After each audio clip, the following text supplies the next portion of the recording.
What is up, Cheeseheads Weekly Nation? It is good to be back. It is officially episode 50, and it's going to be a big one. Hoping to have a lot of fun. Victory Monday, Victory Tuesday, Wednesday or Thursday for the rest of y'all. And I am excited to talk about this one. Packers are officially in the playoffs with a 17-9 win over the Bears at Lambeau. The atmosphere was amazing after the game. According to Jair Alexander, it smelled like a casino in the locker room. Players were smoking cigars. It was, wow, it was crazy, man. Great to see this young Packers team get into the playoffs here with Jordan Love. And yeah, we'll get into it, break it all down here in a second. But before we do that, be sure you check out the Q&As and the polls on Spotify. You can also send in a voice message. There's a link in the description of every episode on every platform, including YouTube. By the way, this is my first real video podcast episode, I guess, and it could be a little bit rough, so you have to bear with me, and I have a little bit of a scratchy voice as well. So should be interesting. Not being able to cut stuff out is easy. Not that I cut too much out, but I at least try to cut out my coughing and stuff like that. So you have to bear with me. And those of you that are still listening on audio, which I'm assuming most of you will still do, if you're like me, yeah, it will be a little bit strange maybe, but we'll see if we can get through it and see if we can continue to make it happen, like this on a regular basis. The show is available pretty much anywhere except for Amazon Music. Be sure to subscribe to the show on YouTube at Cheeseheadz_weekly, or just do a search for Cheeseheadz Weekly, and you will find us. And yeah, you can subscribe, hit the bell icon. You can do that on Spotify as well to be notified when a new episode comes out, which is every Tuesday, and sometimes later. So that's why you want to be notified, So when it does come out, if it doesn't come out normal time, then you'll be ready to go. Be sure to tell your friends about the show. You can rate the show on Spotify, or you can rate and review on Apple Podcasts. Would greatly appreciate some of that. And those of you that have already rated us and done all these things, greatly appreciate the support. And yeah, you guys are awesome. Be sure to follow the show on Instagram, especially. That's what I focus on the most, at Cheeseheadz_weekly. Also available on other social media platforms, and I post different clips, reels, whatever you want to call them, of the episode that week, of some of my kind of key points, key takes along the way. So, excuse me. You can check that out, and in the description of every episode is where you have links to all the social media stuff. And yeah, be sure to connect with the show in that way. And of course, you can check out the website, all the episodes, where you can find us, all that stuff. greatcove.net/cheeseheads. And with that, we may as well just get right into the show. Packers, big win. We'll start with guess who? Jordan Love went 27 for 32. Only 5 incompletions. Could have had 2 of those incompletions could have been touchdowns, making him have 4 touchdowns instead of 2, and go 29 for 32. Both of them were technically dropped. One was a very tough catch that Romeo Doubs was injured on. I do not blame him at all. It would have been an amazing catch if he would have made it. And it already was an amazing throw by Jordan Love just to make it possible to catch. Bo Mountains was reversed. Another really awesome throw by Jordan. Mountain just couldn't quite complete the catch and was reversed. And I think I can see why. A little bit controversial, but it's pretty. It looks ball was moving a lot, and yeah, it does. I'm not upset with the call at all on that one. So yeah, 27 for 32, 316, second 300-yard passing game. Completion percentage of 84.4, by far his highest on the season. 2 touchdowns, a rating of 128.6. Incredible game from Jordan Love.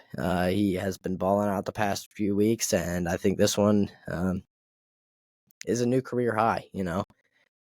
His new best game, maybe in Green Bay, and that is awesome to see. Jordan Love is the real deal right now, and he is playing out of his mind. I mean, he's playing good enough to the point where I could see them beating Dallas in the playoffs next week. Not to get ahead of ourselves here. Packers only won 17-9. It felt like they were in control. Defense does deserve some credit, man. Packers missed some opportunities in the red zone. Bad clock management before the half. Anders Carlson missed a field goal. Just some missed opportunities. Jordan Love did fumble once, and that was the one turnover in the game, and one that you don't see too much from 10, but did happen, and was not a great play to see at all. But offensively, other than the missed opportunities and not able to convert in the red zone, they were pretty good. They were 2 for 4 in the red zone. Couldn't come away with points before the half, even though they were in field goal range and had a shot or two at the end zone left. Just a bad mistake there. Jordan Love probably shouldn't even have thrown the pass. It was a short one, and Dontavian Wicks got knocked backwards out of bounds, which means the clock kept running because he didn't get out of bounds. Didn't have forward progress. Going out of bounds, so did not get out of bounds. And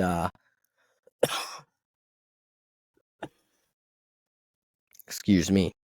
And so that just kind of ran out the clock. They couldn't get back set to spike the ball or anything like that. And just, yeah, probably shouldn't have even thrown it. It was only going to give it 5 yards max, maybe. Not the greatest decision, but we won the game, so can't complain.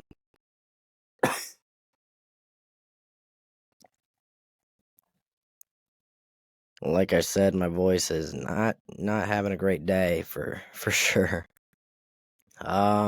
So I think we'll try to move things along. I do have a special little segment planned here at the end, which is going to be pretty fun. I thought about making my Super Bowl prediction.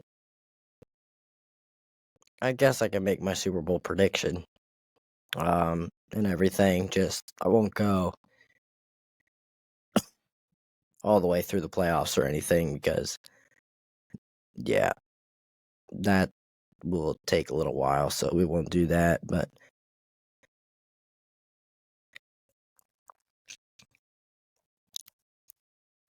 the Green Bay defense had a pretty good game. 5 sacks, a lot of tackles for loss. Pretty nice game from the defense, and this by no means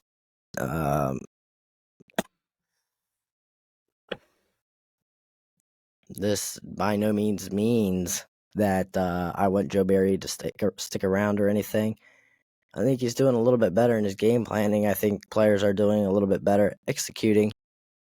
I think what we're seeing here is players just want it more. They're trying a little harder, and they're making it happen based on what they want because, you know, they want to win. They want to get in the playoffs, and when the games matter, they're going to play harder, even though they're not a huge fan of Joe Barry. I think it's what we're seeing. So I still hope Joe Barry gets fired. I mean, I realize that's a horrible thing to say overall. And coming into the season, I wanted Joe Barry to go out there and earn his job back. But I have a feeling, if he hasn't, throughout the season. And I've seen so much that I don't really want him to come back. And so, yes, I do want him to succeed. I just don't want him to be with the Packers anymore. I think we need a change of scenery, and it would be best in the team's best interest to move on to someone else. As far as Jair Alexander goes, I thought we saw the suspension. Not sure how he was going to react to that. All this stuff. All in all, I think he took it well. He said, "Yeah, I made a mistake." Talking about it throughout the week, and then in this game, he played well. He wanted to play. He was ready to play, and he seems a little bit more subdued, team player. Definitely still fun to listen to in the press conference afterwards, and it continues to back Jordan Love for sure. Best quarterback in the league, all this stuff. This guy is a team player, okay? He's a class act, and can get a little bit. He's a different kind of guy, for sure, and not always humble, but he's great for the locker room, great on the field, just because of that energy. He brings that energy, and always talking trash to the other team. It's fantastic having Jaw out there, and so especially when he's on, and he was on today. Only allowed one catch into his coverage, and just played really well. And it seems like he's moved past the shoulder injury. Really excited to see him continue to hopefully help them. Maybe he'll be able to lock down CeeDee Lamb. I mean, that would be fantastic. I think if Jaw is ready to play, he's out there, he is fired up. I think you let him travel CeeDee Lamb, and that is your best bet of slowing him down. Otherwise, this defense is going to get gashed again and again by CeeDee Lamb and this Cowboys offense.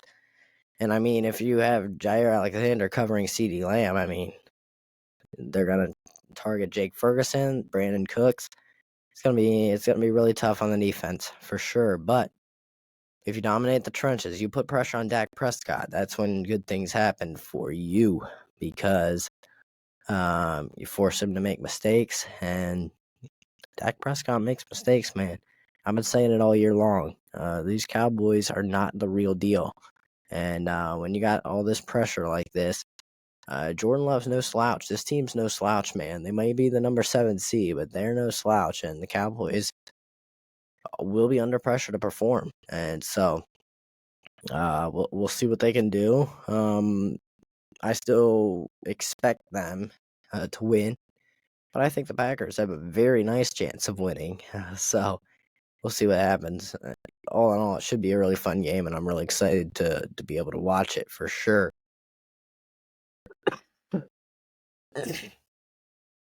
All right. I guess we will jump in to my players of the game.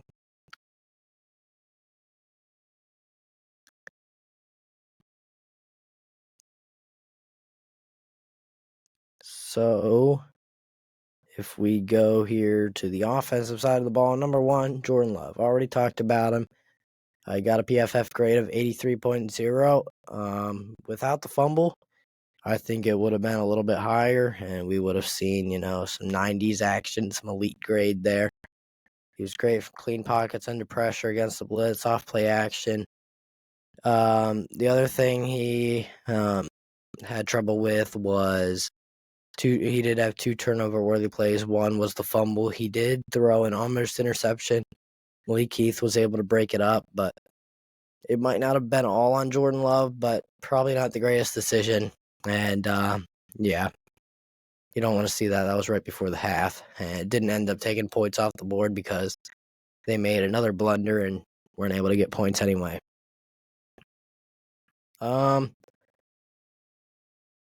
Yeah, I guess that's all I'll really say about Jordan Love. He did complete 8 passes of 10 or more yards, and yeah, big plays were a thing here. And one of those guys was created big plays, but not as much in the passing game. And that man is Aaron Jones.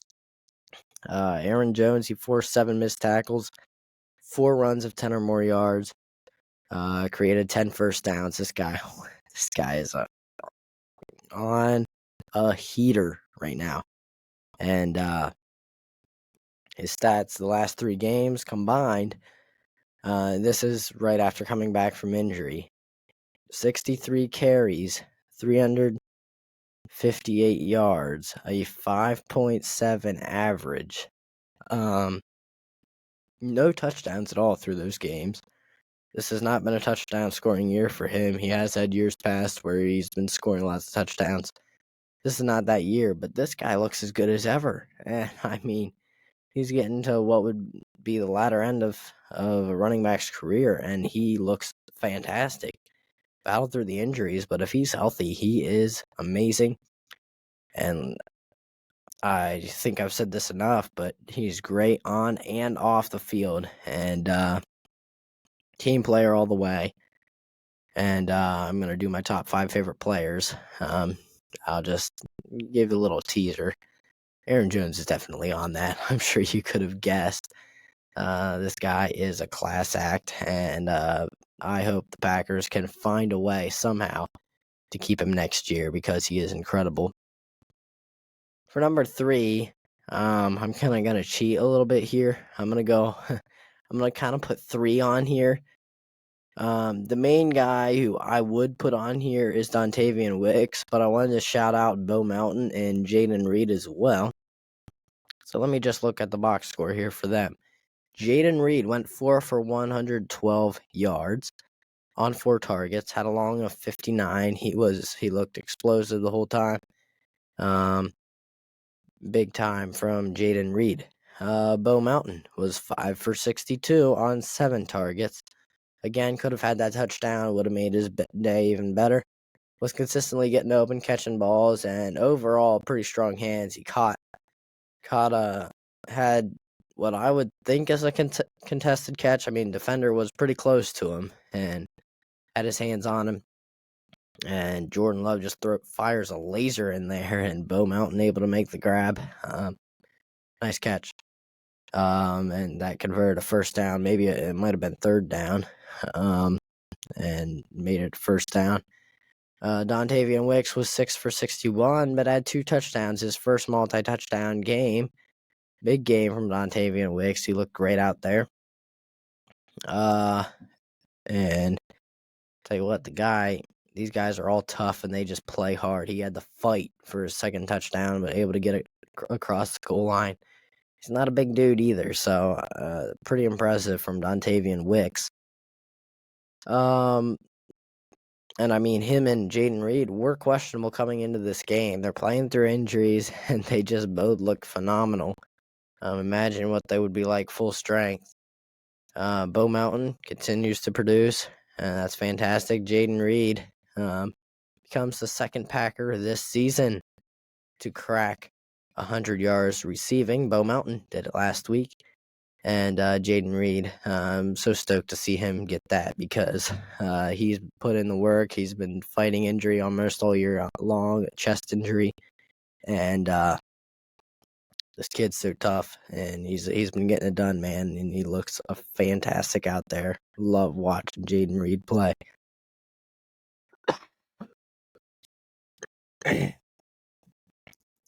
All right. We will go to the defensive side of the ball. So, number 1 is going to be Carl Brooks. This guy has been showing up in almost every game in some form, not always a ton, and he is a rotational player, but 17 snaps. He had 3 pressures, a sack, and he finished with 2 tackles for loss over those 17 snaps. Great game from Carl Brooks, and he's not always out there very much, but when he's out there, he makes his presence felt, and he'll see the field more often if that continues to happen. Number 2, I do want to put Jair Alexander on here. I've already said he did have a run stop, a pass breakup, and gave up just 1 catch, which I did mention already. Um, Number three, there maybe were players that outperformed him, but Devontae Wyatt. I just wanted to talk about him. Otherwise, anyway, and he had a pretty nice game. One solo tackle, and he had a sack, a tackle for loss, which I'm guessing was a sack, unless they don't count it for the same thing. I felt like we're feeling his impact out there now. And he's slowly getting better and better, and we're seeing more and more flashes from him. I'm hoping we can continue to see him grow into a good full-time player alongside Kenny Clark because, I mean, this front was fantastic in this game. 5 sacks, and I'm pretty sure 4 of them came on third down. And so they're doing it, getting it done when it matters, unlike, the Carolina game, was it, when they sacked the quarterback a lot, but it felt like it didn't matter. This time it felt like it didn't matter. They were all impact plays, big stuff from this front. Honorable mentions: Lucas Van Ness got a sack. Who else got a sack? Kenny Clark got a sack, and Quay Walker got a sack, and of course Carl Brooks, who I already mentioned. So, great performance by the Packers defense. Got to give them credit, even if we, I don't know if I should be giving Joe Barry credit or not. I don't want to, but we'll see what happens. If they're evaluating whether they should get a new coach, they're probably going to be evaluating the whole time, not just these last few games. So hopefully they'll make the right decision based on what they know is the right decision. All right. Just some quick news. Zach Tom and Romeo Doubs were injured in this game. I didn't talk about the Doubs one. He was injured on that almost incredible touchdown catch. Chest injury. He went to the sideline. Was coughing up blood. Tried to return to the game, which doesn't seem like a great idea in that scenario. Eventually went to the locker room and then to the hospital. Got checked out and was able to return to the locker room to celebrate with the team. And Matt LaFleur said he's day-to-day, so we'll see what happens there. As far as Zach Tom, he left and returned different parts of the game. I think he ended up returning eventually with his finger wrapped. I believe it was a finger injury of some sort.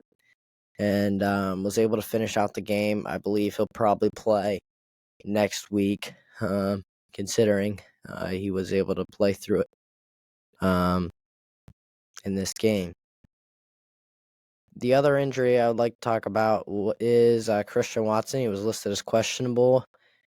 It sounded almost optimistic that he was going to play. Matt LaFleur admitted to doing a little bit of gamesmanship there, and he said, quote, "Sorry I lied, everyone." So yeah, a little bit of gamesmanship.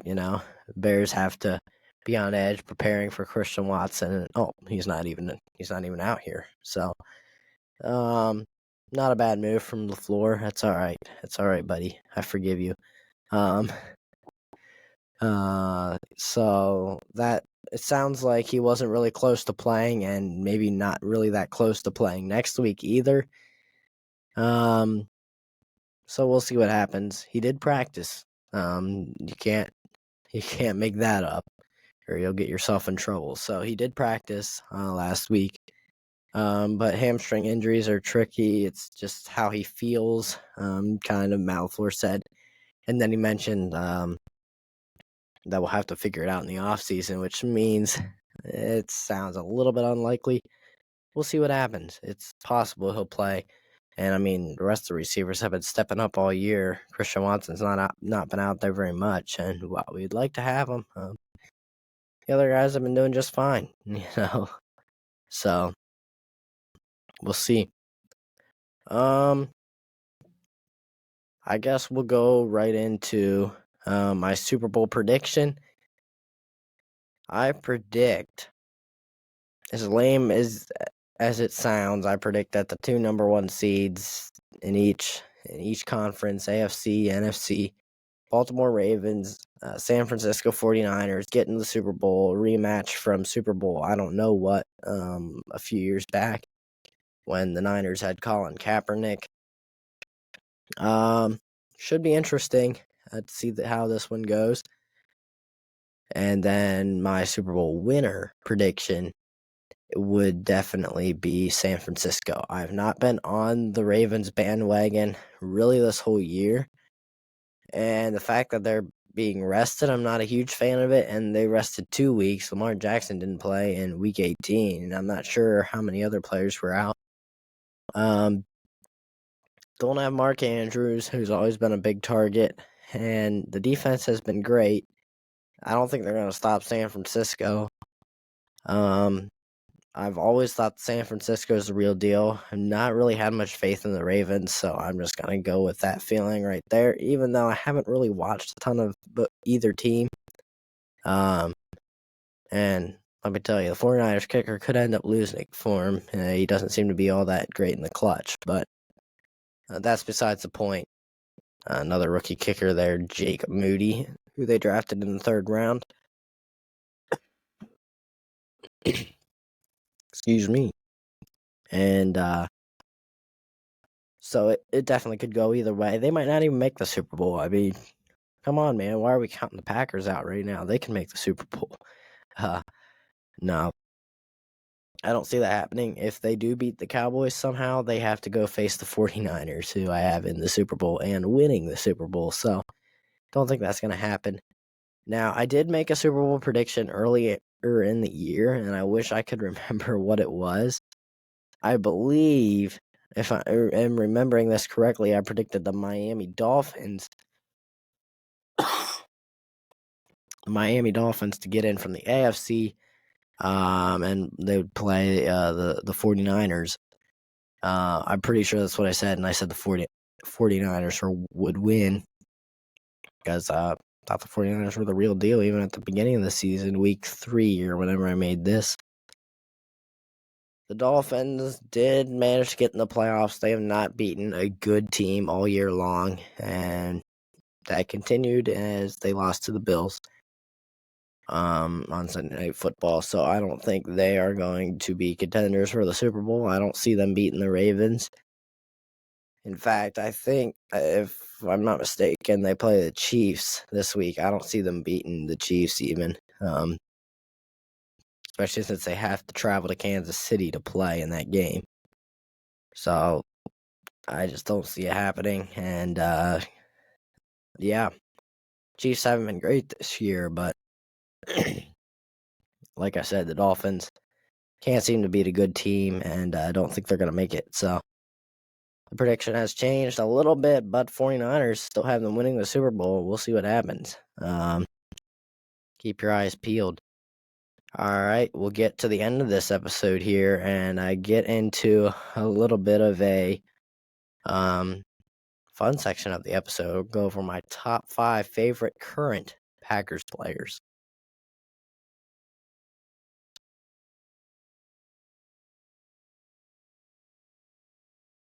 So, number 1 on the list.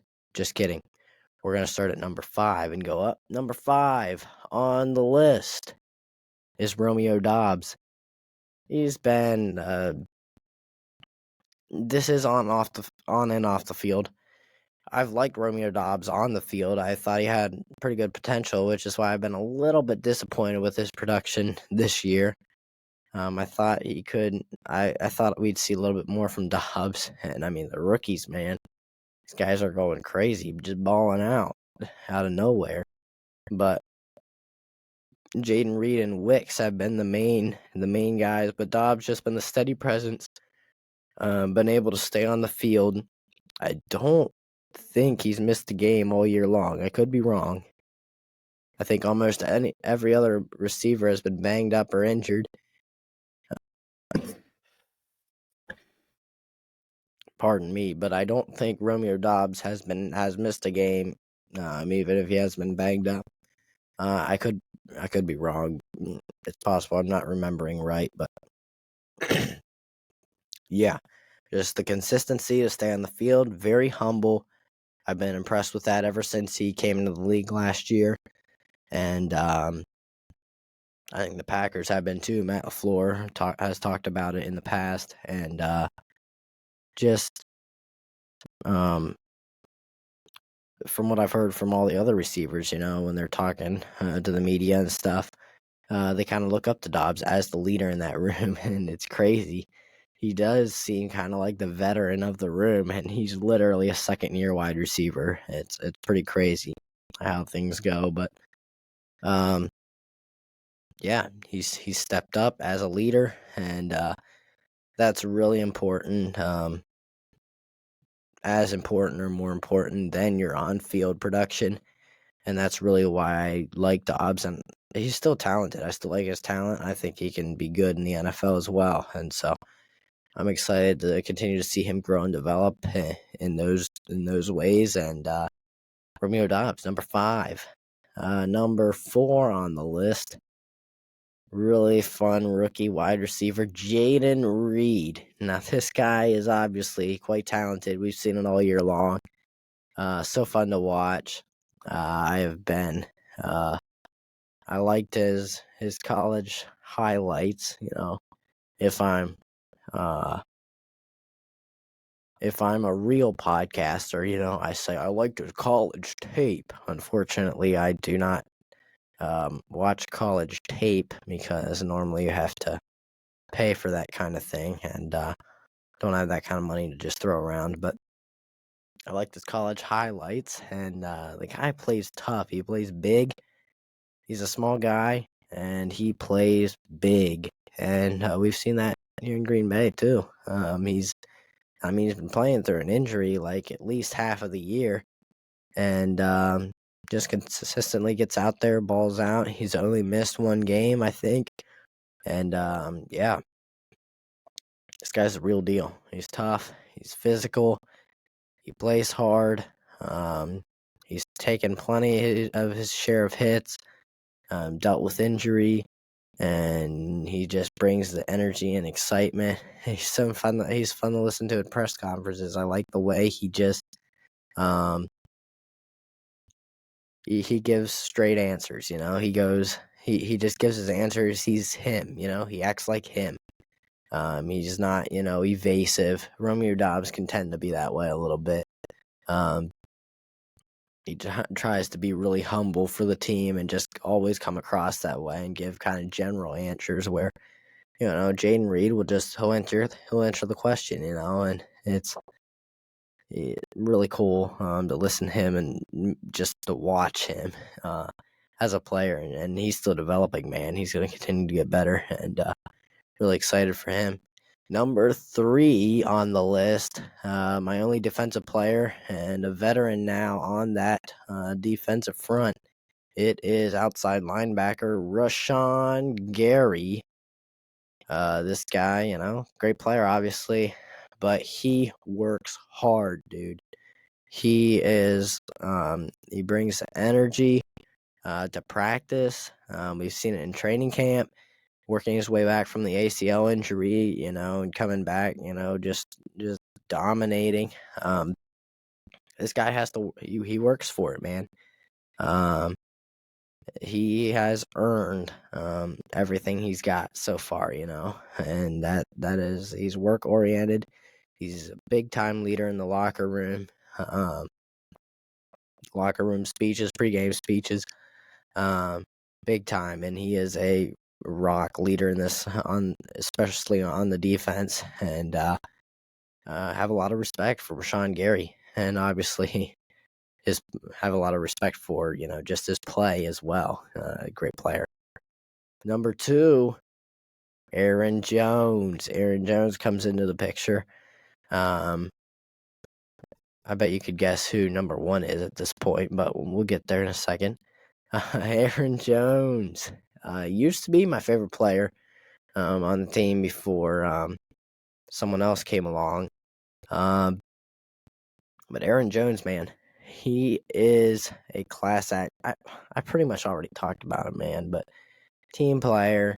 It's all about everyone else, never about him. He's just, but he gets out there and he has fun. He looks like he's always having fun on the field. He legitimately loves the Packers. He loves this team. He loves Green Bay. It's where he wants to be. He took a pay cut to play this year. He might not even have been with this team with if he was anyone else, if he wanted the money. He don't care about the money. He just so grateful to Green Bay and loves Green Bay. Packers, bring him back next year. I realize he's going to be expensive, but he is one veteran you can't afford to lose. And to be honest, he was better in Green Bay than anywhere else because this is like his home. So big fan of Aaron Jones for sure. And number 1, Jordan Love. And when Aaron Rodgers was the starter, Aaron Rodgers was not my favorite player, okay? It's not just because he's the quarterback. It's not just because he's a good player now all of a sudden. It's a little bit of what I talked about with Aaron Jones. He's quiet. He has that quiet confidence about him. Teammates love him. They rave about him. And now he's starting to show up. One, he shows up to work, man, and he's ready to go. He's got intensity. You don't hear a ton out of him, but he's very professional and handles himself like a pro. And now he, play is catching up to it. All the work is paying off for this guy. Everyone on the team is so stoked for him, and Aaron Jones is, one of his biggest supporters, and he supported Aaron Rodgers, but that's what I love about Aaron Jones so well. He supports QB1. It doesn't matter who it is, and Jordan Love is a great guy. Yes, I like him better than Aaron Rodgers than I ever liked Aaron Rodgers, and humble, quiet kid, and just perfect to be the quarterback one in this Packers team. And I think that he's legitimately made everyone better around him just because everyone feels comfortable around him. They all like him. He's growing with them, and so he's not going to get mad at them if they're making mistakes. So big stuff from the big man, Jordan Love, number 10.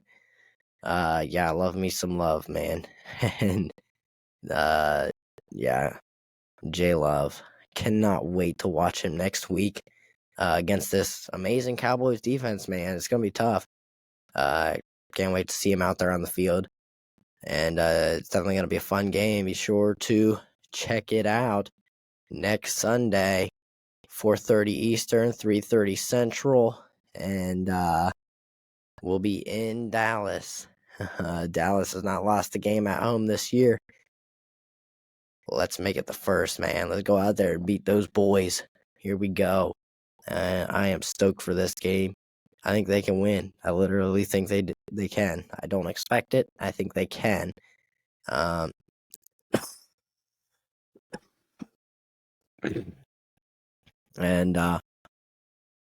most of all, I'm just going to enjoy it, just that the Packers are in the playoffs. They're going to get this playoff game experience now. And, going to Dallas, hostile environment, about the best place to do it, to get that experience. And another thing I love about Jordan Love, man, he's clutch.